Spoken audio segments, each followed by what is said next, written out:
Bon, c'est parti pour le remontage de l'arbre. Ça va pas être compliqué pour l'ordre des pignons. On monte de plus en plus grand. Le roulement. Le clips.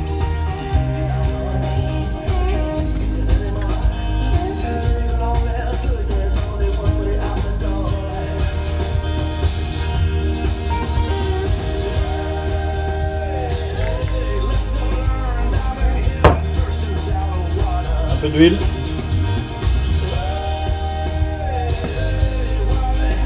Et le pignon.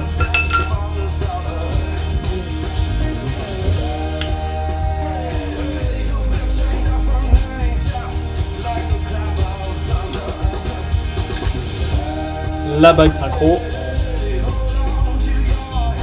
et notre baladeur. Un coup de presse là-dessus. Allez, c'est parti. Ça tourne toujours. C'est tout bon. L'autre clips.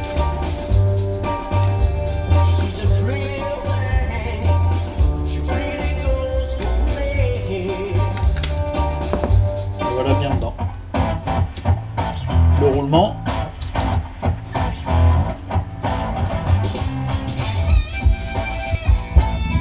La bague synchro.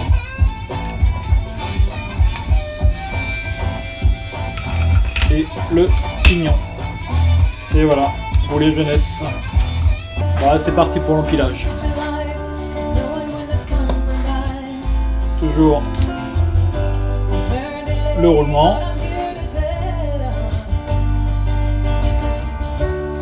Un peu d'huile. Monsieur Pignon.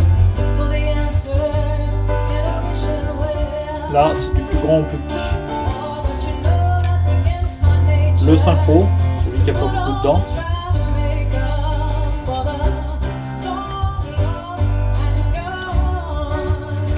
Et le baladeur avec la partie qui dépasse vers la tête.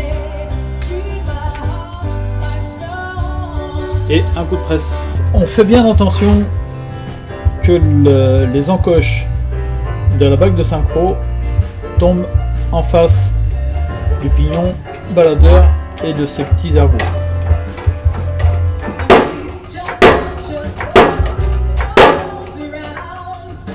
Et voilà. Il nous reste à remettre le clips.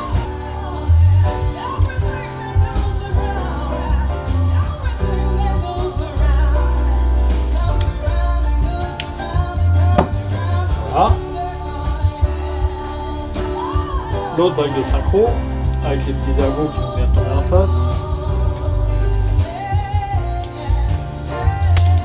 La cage de roulement.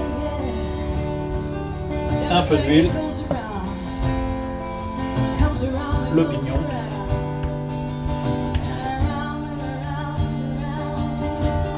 Et l'autre pignon, attention, il y a un petit épaulement là. Cette partie là vient de ce côté là. Ici c'est tout au même niveau, ça va vers le haut. Et on retourne à la presse. Et c'est reparti, on pompe.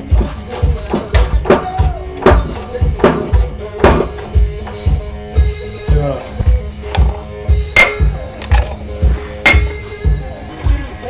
Encore un clips.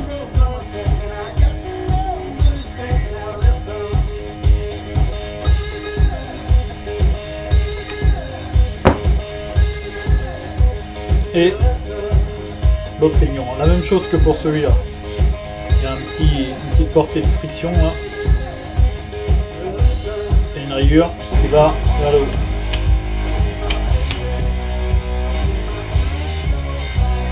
Et toujours un clips. Lui se pose très bien. Avec une paire de pinces. Et voilà pour le deuxième arbre. Pour changer les verrouillages, petite bête qui bouge dans les deux sens là, on va se servir de la fourchette et ici ici on a un petit ergot. On vient le tourner en face, on retire la fourchette et là on peut le pousser. Et le voilà. Et pour le remettre en place, et ben pareil, on va se mettre dans la gorge.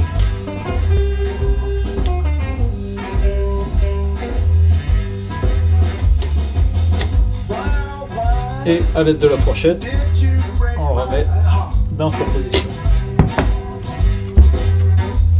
Il y en a deux qui sont droits et un qui est incliné, c'est celui de cette fourchette là qui est vrillé volontairement. Le roulement devrait être changé systématiquement, démontage, remontage, puisqu'on vient forcer dessus avec la presse.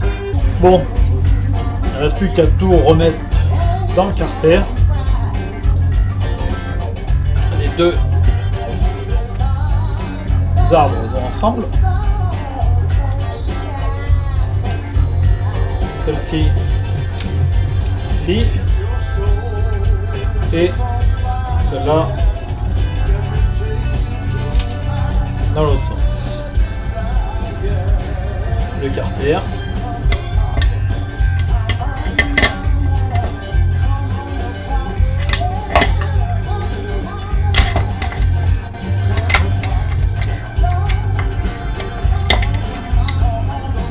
Bien viser, bien mettre les fourchettes en face. Voilà, parce qu'on ne peut pas les mettre après. Il faut tout caler en même temps. Ça donne ça. Et un petit coup de presse là-dessus. C'est un peu bancal parce que je mets une petite cale alu sous l'arbre pour pas l'abîmer et pour être bien à la bonne hauteur.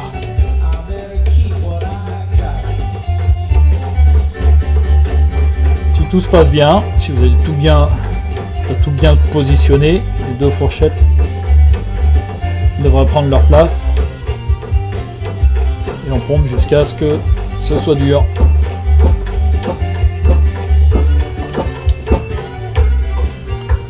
Et voilà. Là on voit les fourchettes qui arrivent juste à fleur. Donc voilà, tout est bien positionné. On a l'espace ici pour le clips.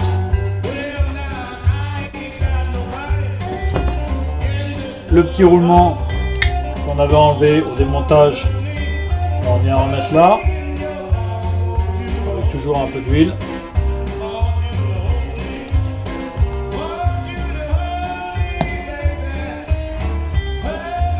Et on repositionne la fourchette de marche avant, marche arrière.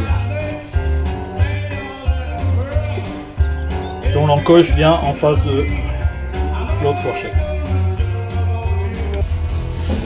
Bon, au démontage, je vous ai fait passer les doigts dans le trou pour aller rapprocher la fourchette. Voilà cette fameuse pièce. Et voilà. Et l'action de la vis, elle est là. Donc en position normale, elle est comme ça. Et quand on fait le démontage, on la ramène comme ça. On va lui mettre un beau joint tout neuf. J'utilise de la colle néoprène en bombe pour faire tenir.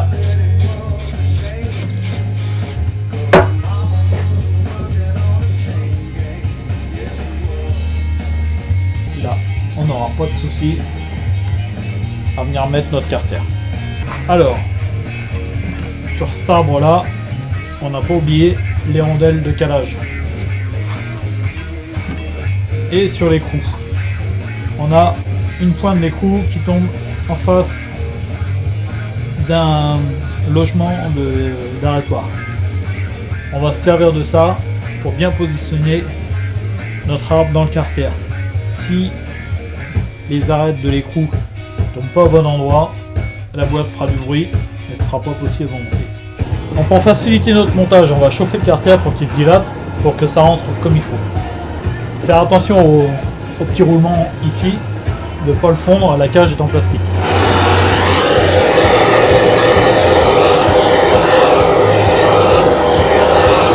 On chauffe bien sûr. Un bon décapeur thermique fera autant l'affaire.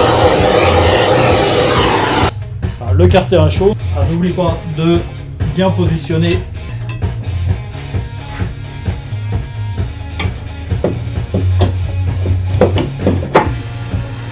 alors voilà. Et la petite encoche qui doit tomber en face du renfort du carter. Et là, on est à peu près sûr que notre écrou est dans la bonne place.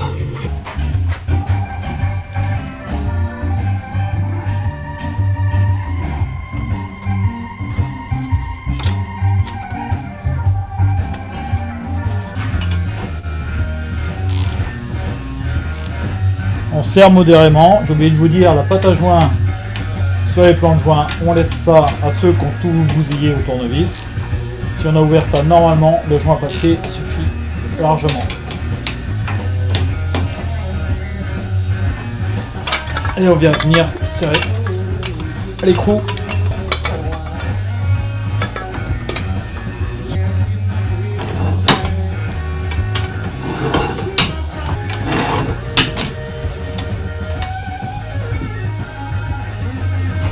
Pour voir la longueur du levier un peu, la force de serrage.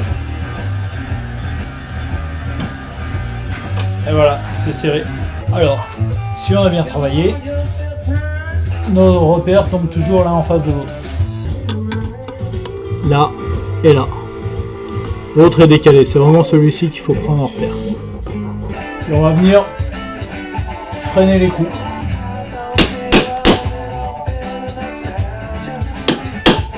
Surtout pas oublier de freiner l'écrou.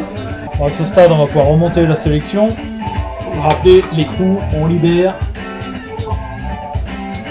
Et on va aller chercher le logement. La vis doit rentrer dans son passage. En n'allant pas trop loin pour laisser de la place à l'arbre de sélection. L'encoche par là et le logement ici. Une fois l'arbre en place, on peut serrer la vis.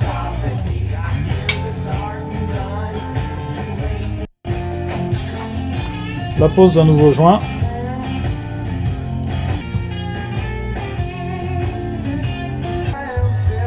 Pour oublier le ressort. Et nos vis avec la clé de 11.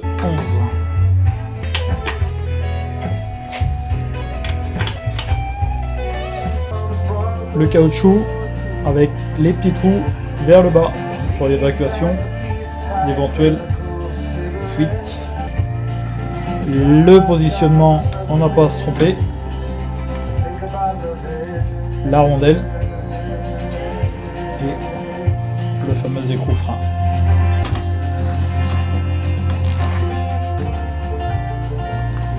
Allez, on va s'occuper de l'arrière. On commence par le clips.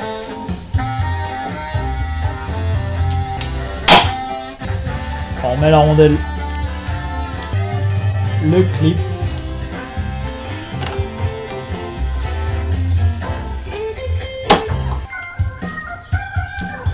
le petit roulement,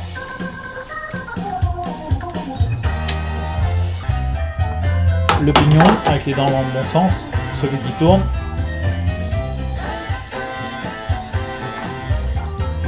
Ensuite, ce pignon là qu'on est sorti avec l'extracteur, on va rentrer avec le frappeur. Et voilà en place. L'autre clips.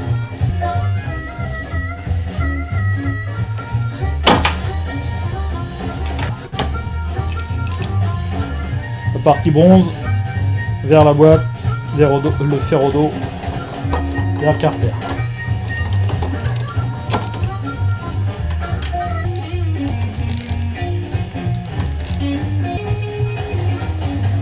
Le roulement avec un peu d'huile et et l'autre pignon qui lui accroche avec l'arbre. Le petit roulement pour le petit pignon. Le petit pignon avec le chanfrein vers soi.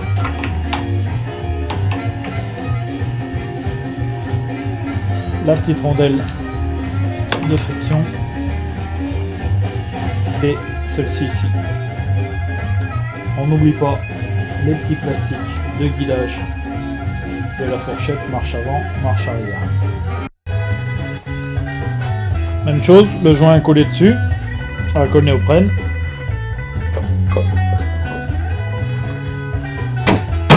Et voilà, ça ferme. Les deux grandes vis dessous.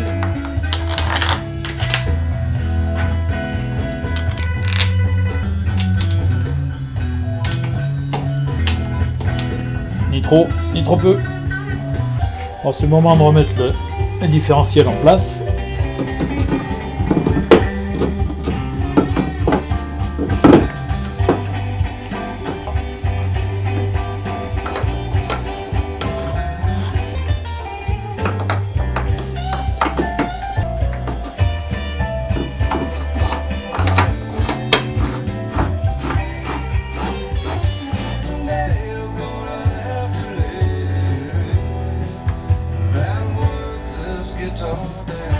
Voilà, serré à la main, on doit retomber en face de nos repères qu'on avait fait au démontage et on doit retrouver notre décalage de chaque côté. Il va falloir maintenant régler le jeu d'entre-dents du différentiel.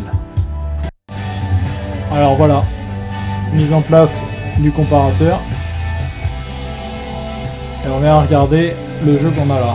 On regarde sur 4 points différents et on ne doit pas avoir un écart trop important. Tout est noté dans la revue technique. On finit notre montage. Bon, pour le réglage du jeu du différentiel, si vous avez bien pris vos repères et que vous êtes retombé à peu près au même endroit et que vous n'avez rien changé, ça devrait bien se passer. On pose les vis.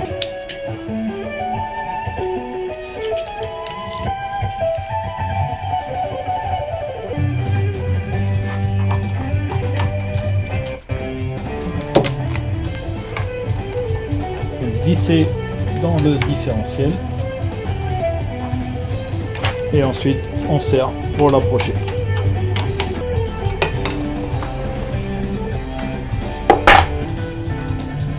Un bout de tube, une tige filetée et ça fait l'affaire.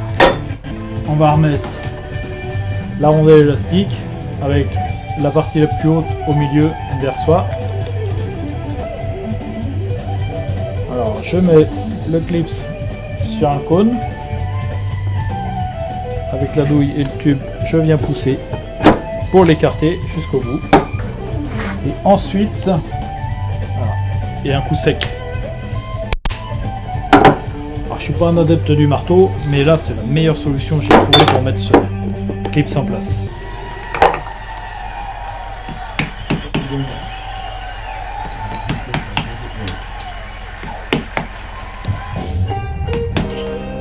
Toujours cette rondelle élastique qui nous empêche de faire les choses comme on veut. Et on y met son cache. Même chose de l'autre côté. Bon, j'ai mis le joint en place, il nous reste à mettre la queue de boîte. Alors inutile d'aller le pousser trop en arrière, ça va gêner dans le différentiel. On vient visser ça à fond. Et puis on revient un petit peu en arrière, juste histoire de permettre au manchon d'aller à sa place. Et puis on va finir avec le fameux clip,